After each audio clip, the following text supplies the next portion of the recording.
سعودی عرب کے شاہی شہر جبیل میں جبیل کرکٹ ایسوسی ایشن کی جانب سے پاک و ہند جشن آزادی کرکٹ ٹورنامنٹ کا انعقاد کیا گیا، جس میں جبیل کرکٹ ایسوسی ایشن، الگسی کرکٹ لیگ اور راج کرکٹ لیگ نے حصہ لیا۔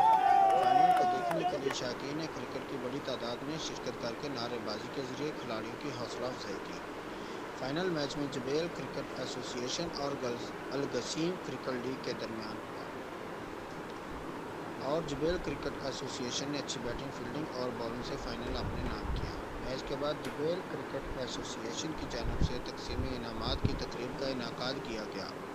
تقریب سے خطاب کرتے ہوئے جبیل کرکٹ ایسوسی ایشن کے چیئرمین اشتیاق اویس کا کہنا تھا کہ آج وہ بہت خوشی اور فخر محسوس کر رہے ہیں کہ جس طرح نوجوان کرکٹر نے اعلیٰ کارکردگی کا مظاہرہ کر کے کامیابی حاصل کی۔